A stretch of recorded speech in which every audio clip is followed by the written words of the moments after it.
Berarti itu sebuah kesalahan dari Kesalahan. KPU.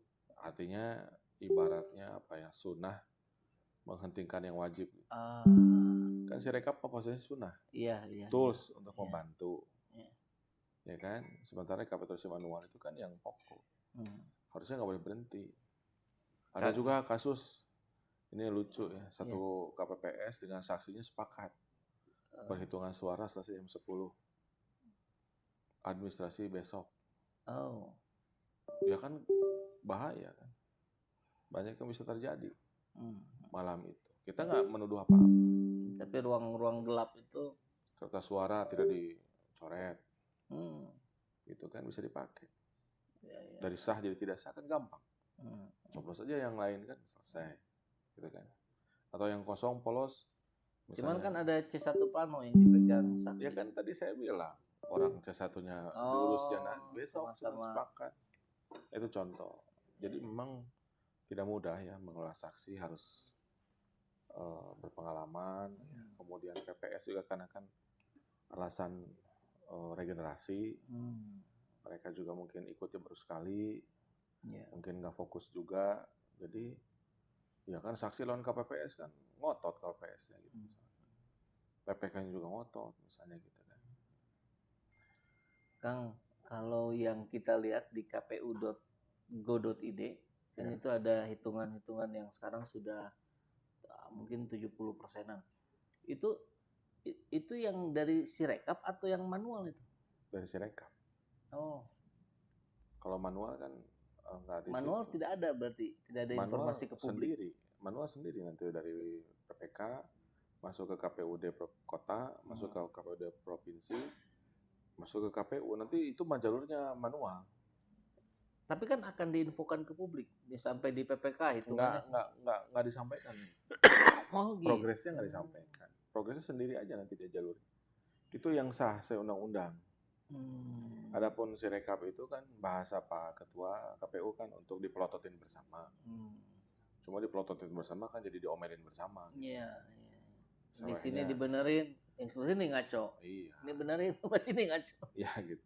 Jadi masalahnya kan ada angka yang berkurang gitu kan. Itu yang jadi persoalan. Kan harusnya tidak terjadi. Misalnya rekapitulasi kan nama juga rekapitulasi. Merekap. Jadi kan angkanya harus naik terus. Iya. Ini yang terjadi kadang turun. Hilang angkanya gitu loh. Ade Armando tuh tiba-tiba 400.000. Besoknya turun 200, 100. Nah itu contohnya begitu. Oke, jadi itu yang sudah secara resmi oleh PKS disurati KPU-nya mohon dihentikan itu ya? Iya, Sirekapnya dihentikan. Karena kan jadi misleading ya. jadi menimbulkan kegaduhan. Ada kemungkinan dipenuhi? Seperti tidak. So must go on kayaknya. Iya.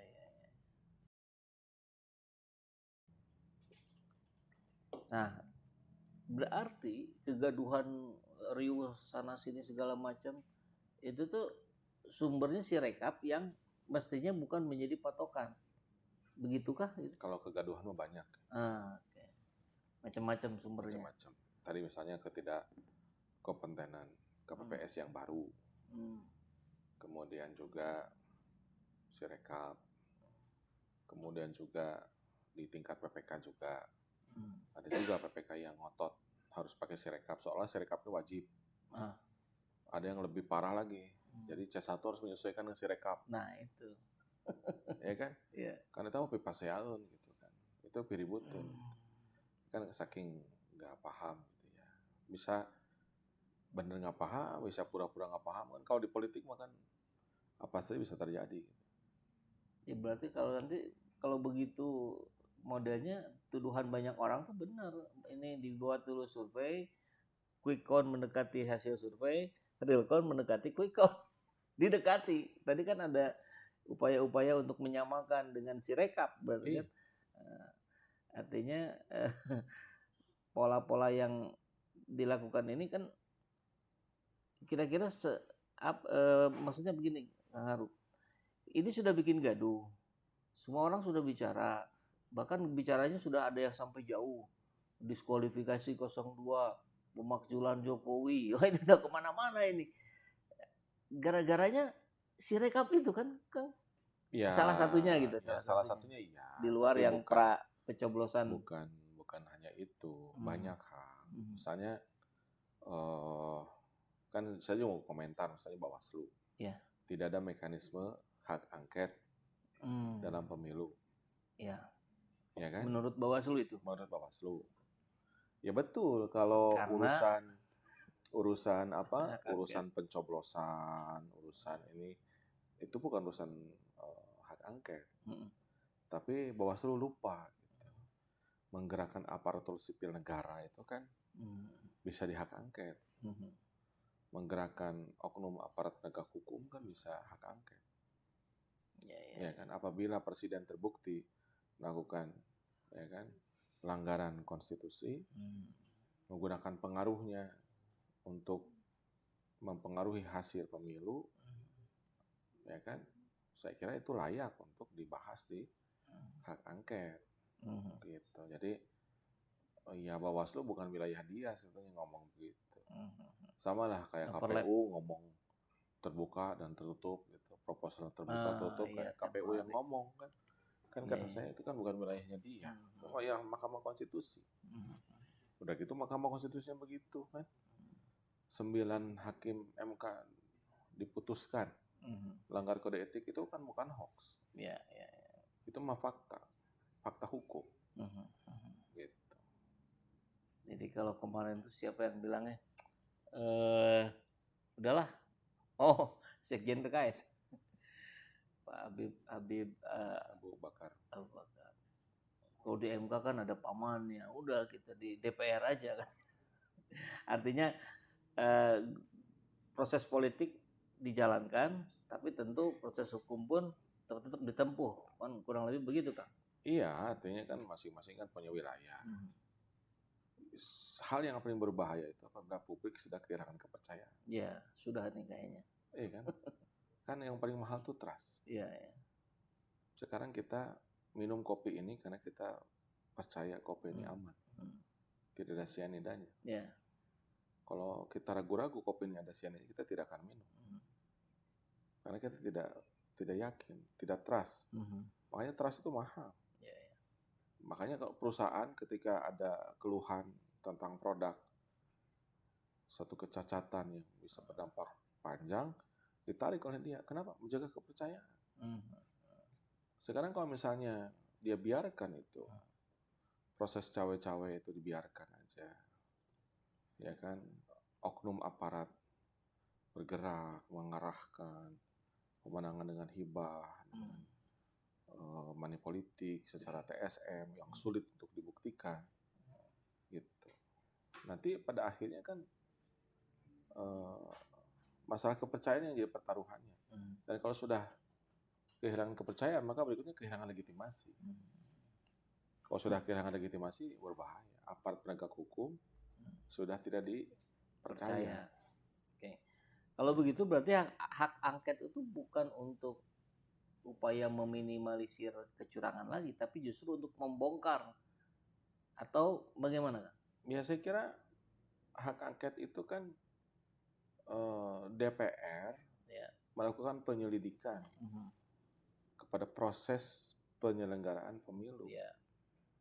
Proses penyelenggaraan pemilu itu kan dilaksanakan oleh KPU, ya kan? Bahwa KPU itu kan diawasi oleh Komisi 2. Ya, Komisi 2. Ya kan? Nah, kita jangan cuma fokus melihat apa yang dilakukan oleh KPU, tapi kita juga boleh melihat apa yang dilakukan oleh pemerintah untuk proses penyelenggaraan pemilu. Kan mestinya pemerintah itu menyediakan dananya, ya kan? Membantu proses penyelenggaraan pemilu. Penyelenggaraan pemilu dilaksanakan oleh KPU, ya kan?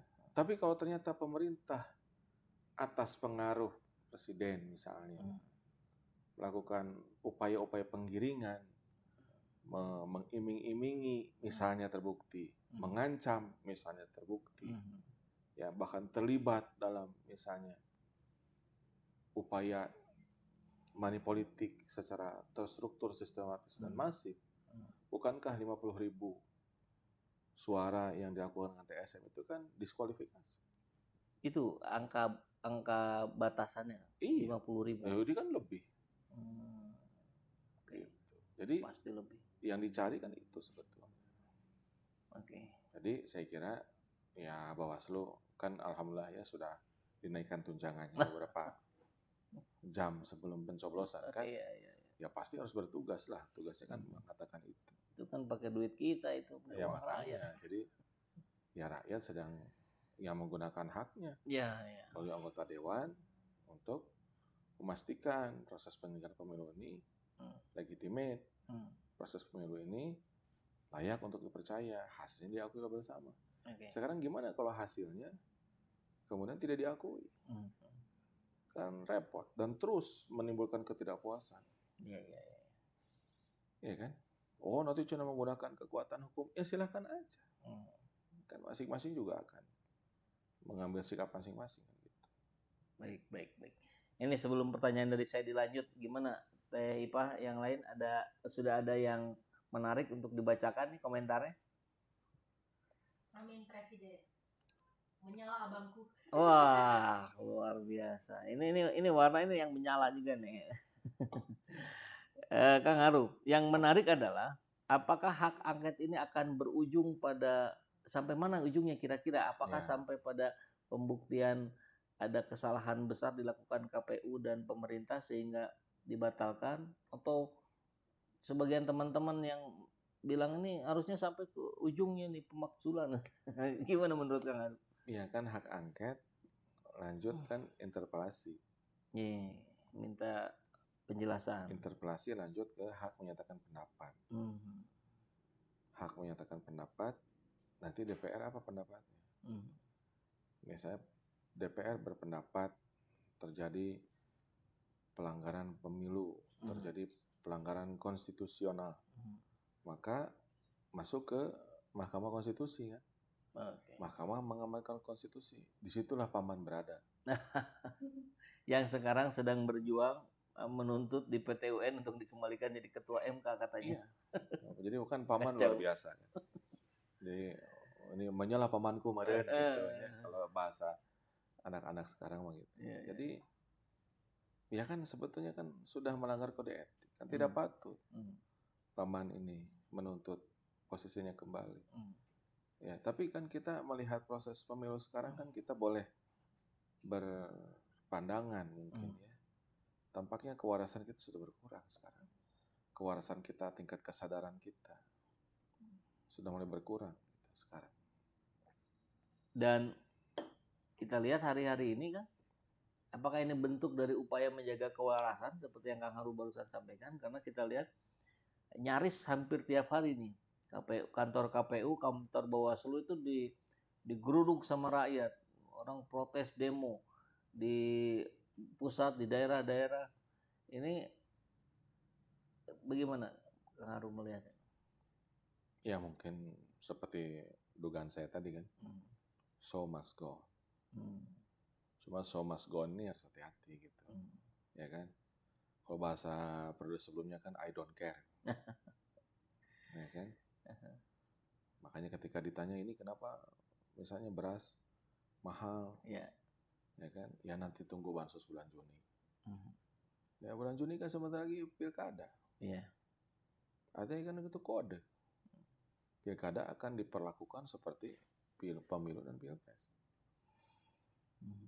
Nah, balik lagi ke pasal 1.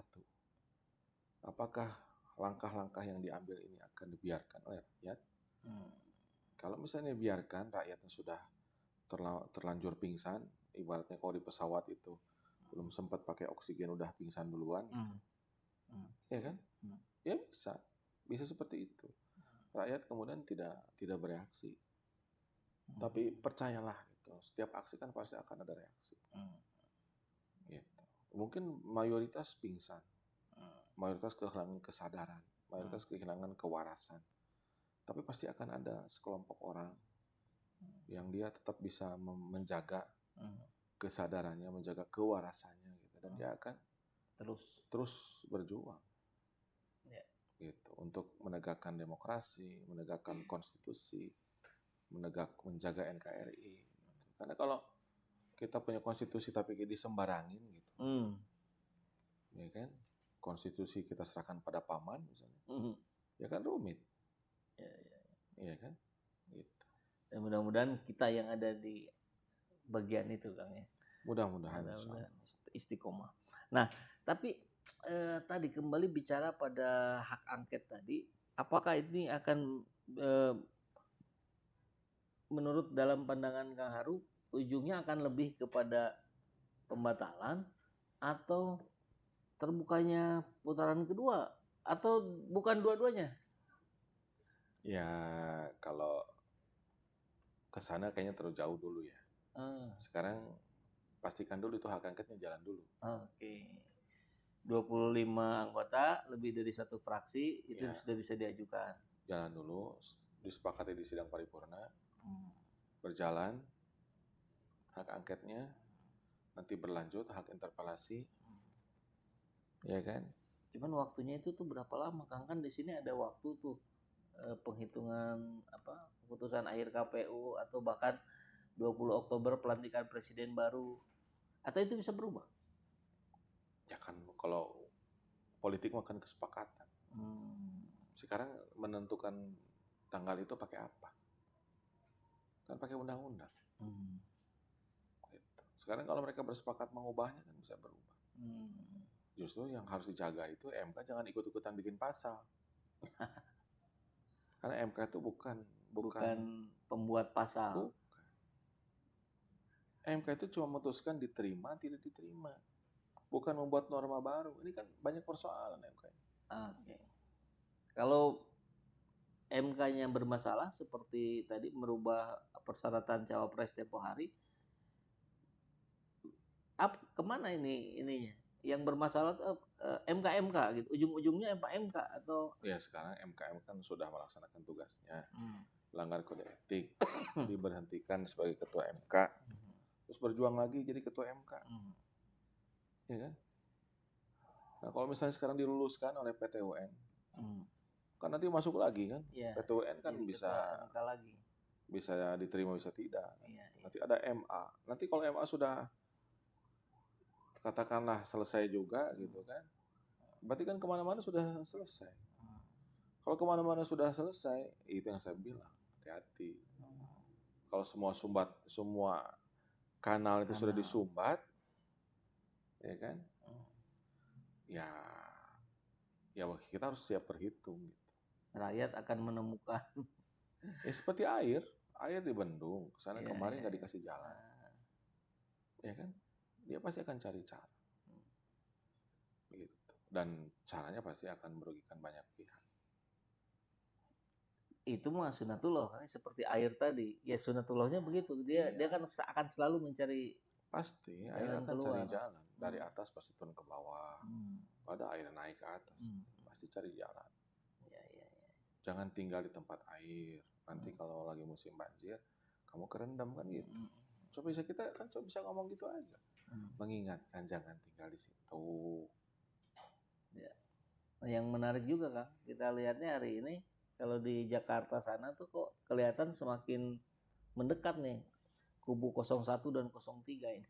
Ya kan ada yang berusaha tidak ada putaran kedua.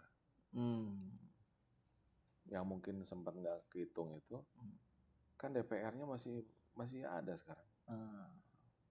DPR kubu 01, DPR kubu 03 ketemu. Jadi mayoritas.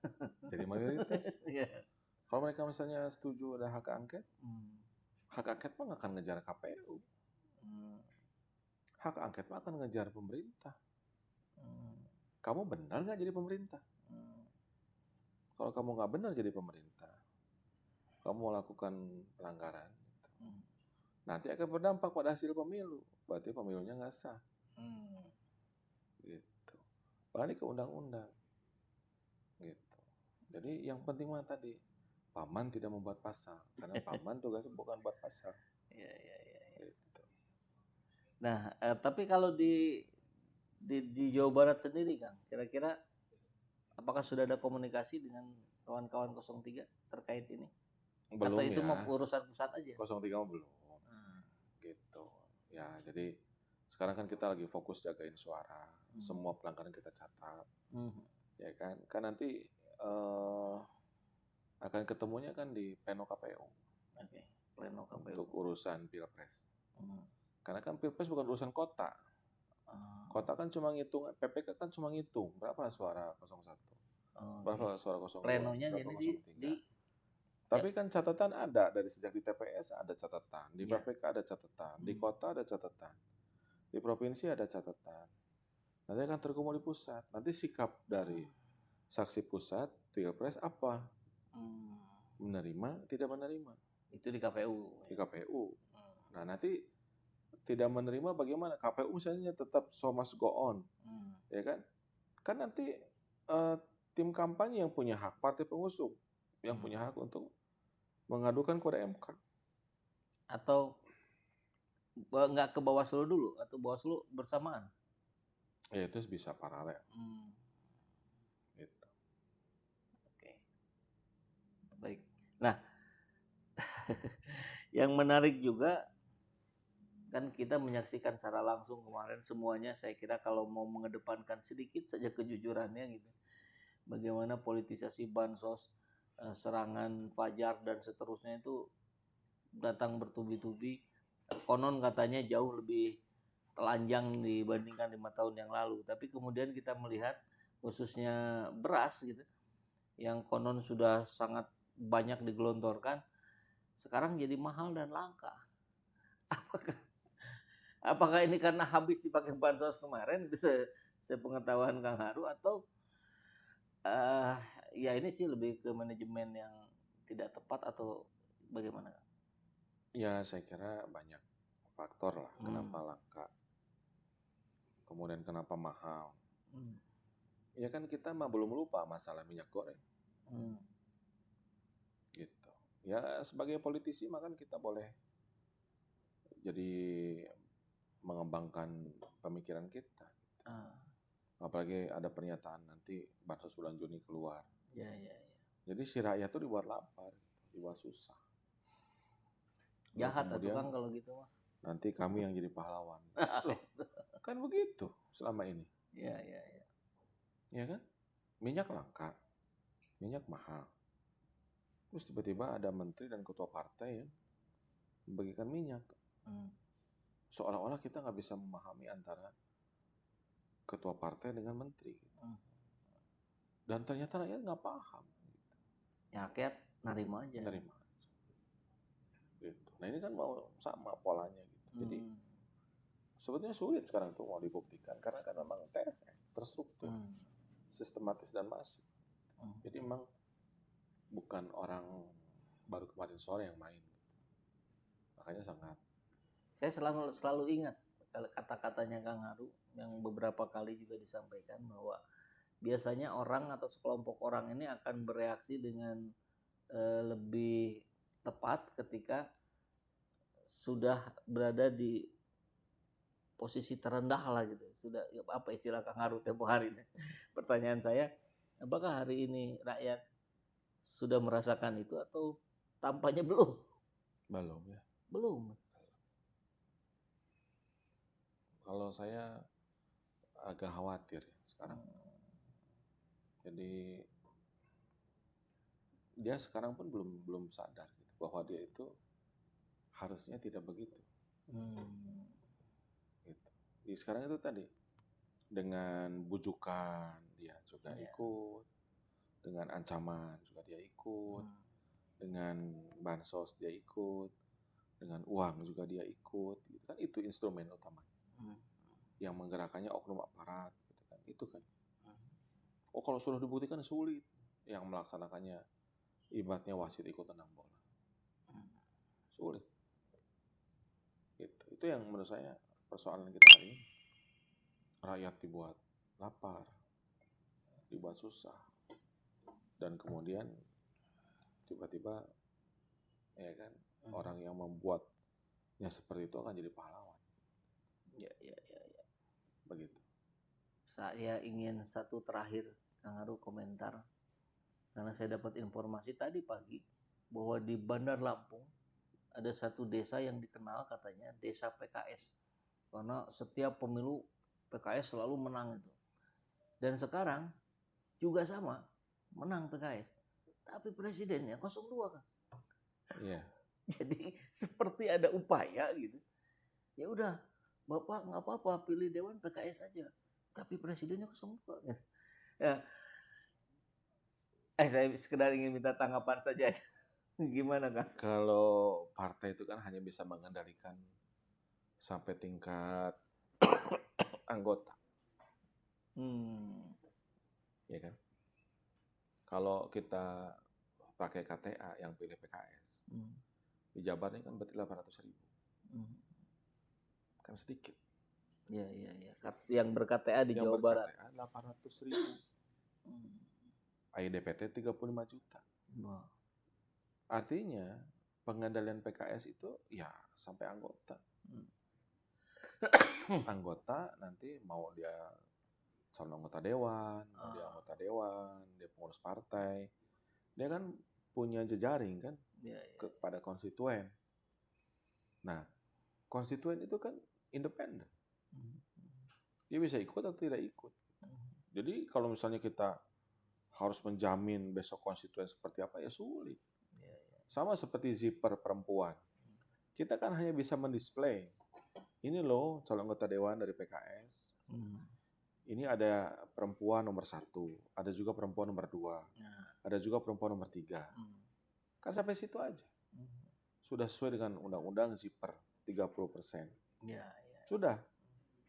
Tapi kan bagian kita bisa keterpilihannya milenial kita sudah pasang ada nomor 1, ada nomor 2, nomor 3. Sudah kita pasang. Lalu besok yang terpilih, ya kan bukan salah kita. Ini maksud saya lebih ke sini loh Kang. Itu kejadian di saya sebagai relawan, ada yang sudah terbina hampir 1 tahun di Indramayu. Itu jumlahnya sangat besar lah, banyak. Ternyata geser di hari H. Itu relawan kami, bukan relawan teman-teman yang lain, relawan kami sendiri. Gitu. Geser. Kemudian saya dapat informasi lagi di Jawa Tengah. Di lumbungnya PDIP, itu juga sama gitu. PDIP yang menang, tapi presidennya 02. Artinya seperti yang tadi Kang Haru sampaikan, ini seperti gerakan yang tidak pernah ada sebelumnya di Indonesia gitu. Bagaimana segala cara mereka lakukan, mereka mainkan mulai dari intimidasi, reward, apalagi lah yang lain-lain. Barangkali closing statement Kang Haru untuk para pendukung Amin Jawa Barat, apa nih ke depan yang dengan berbagai fenomena yang sudah terjadi barusan, kita harus ngapain nih ke depan nih? Minggu lalu Pak Anies kan ke Bandung. Iya. Ada sidang. Promosi Pak Ramadan Pohan. Iya di Unpad, saya hadir. Saya kan kasih tahu juga sama protokol. Pak Anies mau ke Bandung. Aduh, saya mau ke Jogja. Akhirnya Pak Anies telepon. Gitu. Nanya kabar. Terus berikutnya dia nanya, apa yang terjadi di Jawa Barat? Ya, saya bilang mereka menggunakan semua yang ada secara masif. Kita di tengah-tengah keterbatasan, mereka di tengah-tengah keberlimpahan. Semua kan sebetulnya tidak ada fenomena baru. Dari awal kan kita sudah bilang, mereka punya logistik, mereka punya SDM, oknum aparat, bahkan presiden juga mengatakan presiden boleh berkampanye dan boleh berpihak. Saya bilang kurang apa lagi? Itu yang sedang bekerja. Gitu. Jadi bukan tidak ada pergerakan yang kita sudah duga itu bukan. Bahkan menurut saya sebetulnya cara ini bukan cara baru. Cara lama, masa kita lupa. Ya kan? Sejarah sampai selalu saya berulang katanya. Iya, sampai saya bilang berarti Indonesia mah teka mana-mana. Dari sejak penjajahan Belanda. Yang katanya 350 tahun, yang orang Aceh menolak. Enak aja katanya. Siapa yang dijajah 350 tahun sama enggak, gitu kan? Iya kan? Anda aja gitu. Iya. Tidak. Kita, Anda sudah gitu kan. 350 tahun merdeka, Orde Lama, Orde Baru, Reformasi, sampai hari ini saya khawatir kita tuh nggak kemana-mana. Di situ berputar. Bedanya itu mungkin sekarang ada WUS gitu, ya kan? Jumlah penduduk lebih banyak, tapi antrian sama dengan tahun 65. Iya. Saya khawatir kita tuh sebenarnya nggak pergi kemana-mana, seperti orang linglung. Nggak kemana-mana itu karena masyarakatnya atau karena dibuat nggak kemana-mana? Ya dibuat nggak kemana-mana. Kan sebetulnya mah gini lah, dulu kan Malaysia belajar ke Indonesia. Iya. Sekarang orang Indonesia belajar ke Malaysia. Ya kan? Artinya mereka itu maju, mereka itu berkembang. Kita, yang tadi saya dugaan, saya nggak kemana-mana. Berputarnya seperti orang naik gunung, tersesat, puter-puter aja terus, nggak kemana-mana. Dia ke situ lagi, ke situ lagi, ke situ lagi. Bukan sejarah yang berulang. Kita dibuat nggak kemana-mana. Seolah-olah kita kemana-mana. Ya orang halusinasi lah. Gitu. Oh kayak ketemu Nyai Roro Kidul kan. Ketemu istana di tengah hutan, padahal jurang di bawahnya. Halusinasi. Jadi, saya lihat, saya khawatir. Ya. Kita teh sebetulnya begitu. Ngantri minyak, ngantri beras, ngantri BPJS. Ya kan? Dan orang sudah cukup puas dengan 300.000 per bulan. Dan dinantikan. Orang takut betul kehilangan PIP. Takut betul kehilangan KIP. Itu hak dia. Jadi ada framing yang sesat dan itu berhasil ditanamkan pada masyarakat kita. Dan berat ya. Menurut saya kasusnya itu berat. Nah, semakin berat kayaknya semangat kita harus bertambah juga. Ya harus. karena Nah di telepon itu saya tanya, Mas Anies mau gimana? Jangan-jangan udah siap-siap saya bilang jadi menteri. Dengan Caimin. Iya. Enggak, Kang Harun, insya Allah kita akan membersamai gerakan perubahan ini. Karena saya khawatir kalau mereka sudah ditipu berkali-kali oleh orang yang berbeda, jangan sampai mereka merasa ditipu juga oleh kita, dan kemudian mereka tidak bisa lagi dikembalikan kepercayaan. Jadi keren. Ya sekarang kita standby semuanya di sini, nggak kemana-mana. Posisinya begitu. Baik. Mudah-mudahan teman-teman PKS ini yang dijadikan harapan banyak pihak, terutama saksi, terus diberikan kesehatan yang sempurna, yang paripurna kan. Amin. Karena ya ada gimana lagi, itu mah faktanya mereka mengandalkan gitu. Walaupun saya selalu bilang ya, beban sama-sama. Pengamanan itu kan di akhir. Ya kan? Apa yang mau diamankan? Kan harus ada suaranya. Ini kan pertempurannya sejak kampanye, sebelum kampanye, ya kan? Sampai pencoblosan. Sebenarnya kita kan di ujung. Gitu. Jadi makanya proses ini tepat ya, hak angket ini untuk. Saya kira ya sebagai sebuah ikhtiar kan nggak ada masalah. Lanjut aja. Baik. Terima kasih banyak penjelasannya Kang Harun. Mudah-mudahan. Iya dong, jawab. Kang Harun tanggapannya tentang AHY jadi menteri. Ya. Ada di sebelah kantornya tuh, ATR BPN. Tanggapannya? Saya mau senyum tapi takut dosa. Ya nggak apa-apalah, itu kan hak setiap warga negara Republik Indonesia. Ya. Mendapatkan kepercayaan, gitu kan ya. Ya tentu senang lah. Oh iya. Ya, jadi I have no comment. Yang kedua, jika tiap pemilu selalu dinyatakan curang, apakah 5 tahun ke depan pemilunya akan dihapus? Ini menarik, seperti pernyataan Akbar Faisal di diskusi di salah satu televisi kan saya dengar. Selesai ini kita harus riset demokrasi kita. Kita harus tata ulang mana yang tepat untuk warga Indonesia itu yang seperti apa sih pemilunya. Sekalian nyambung pertanyaannya. Makin susah aja ditambahin. Ya saya kira jangan pemilunya yang dihapus. Pemilunya jangan dihapus. Jadi kita yang harus introspeksi gitu. Kalau kita itu tidak melaksanakan demokrasi, ya akhirnya kita akan mendapatkan kualitas pemimpin yang seperti yang tidak kita harapkan. Dan kalau misalnya kepemimpinan dilaksanakan oleh orang yang tidak seperti yang kita harapkan, artinya tujuan kita jadi jauh gitu, untuk tercapainya. Tapi kalau lebih ke teknis gitu kan, maksudnya misalkan ganti polanya dengan distrik seperti di Amerika misalkan, lebih proporsional.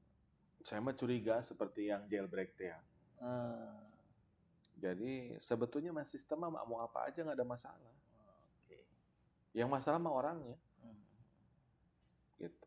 Kan demokrasi mah ada di seluruh negara. Ya. Tapi yang ini kenapa jalan kita enggak gitu. Jadi justru yang menurut saya ini kan kita harus introspeksi. Gitu. Jangan-jangan memang kita betah dengan untuk situasi tetap begini. Rusak. Untuk tetap miskin, untuk tetap bodoh. Jangan-jangan kita enjoy. Seperti punten ya, wisatawan bilang City of Pig gitu. Kan ambek orang teh. Iya. Tapi emang kelakuan orang gitu. Saya khawatirnya jangan-jangan, tadi kan Kang Aru bilang jangan-jangan. Saya justru khawatirnya jangan-jangan nih beberapa provinsi minta memisahkan diri dari Indonesia ini kalau nggak Indonesianya nggak maju-maju. Iya, kan itu bagian dari sih udah bilang tadi. Ketika masyarakat sudah kehilangan kepercayaan, kita sudah tidak lagi bisa menata orang. Kan kenapa sih kita bisa teratur nih 270 juta? Ya kan? Karena orang mau diatur. Sekarang kalau orang sudah tidak mau diatur, chaos. Kalau sudah chaos kan repot. Gitu. Kalau orang sudah kehilangan kepercayaan, mahal. Gitu. Jangan sampai. Saya mah nggak tahu ya, hari ini saya mungkin terlalu banyak ngomong jangan. Jadi quote of the day is don't. Ada lagi nih yang nanya, apa sih yang ditakutin dari hak angket? Oh, pada yang takut kan mereka, nggak kita. Oke. Kira-kira apa yang ditakutkan oleh pihak? Harusnya mereka yang ngomong ya. Kenapa sih kamu takut? Iya. Kalau kata KPK, kalau bersih kenapa harus risih? Kalau Anda benar, kenapa Anda takut? Ya. Justru hak angket ini upaya menyelamatkan demokrasi, menghentikan upaya kecurangan, supaya hasil pemilunya legitimate, supaya kepercayaan rakyat tidak hilang. Kalau sekarang hak angketnya dihalang-halangi, itu menutup lagi kanal-kanal ini. Kalau kanal-kanal ini ditutup, keluarnya, percayalah. Gitu. Nanti saya ngomong jangan lagi. Jangan keluarnya. Oh, percayalah diganti. Ya kan? Sebuah kekuatan rakyat, sebuah kekuatan yang murni berdasarkan hati nurani, ya mungkin harus sampai pada titik yang kalau dalam bahasa NLP itu sampai pada titik rasa sakit. Kayak orang sakit giginya bolong. Gigi bolong kan nggak akan ada masalah. Sampai menyentuh rasa sakit. Sarafnya sudah kena, dia mengatakan enough baru, tapi mahal. Harus ke dokter, mahal. Bayar, mahal. Antri. Mungkin harusnya dia lagi apalah merenya, lagi pelantikan gitu. Tapi sakit gigi. Kan piambek. Yang lain nggak tahu lagi. Nggak tahu. Kenapa bapak itu marah-marah? Itu nggak tahu. Iya.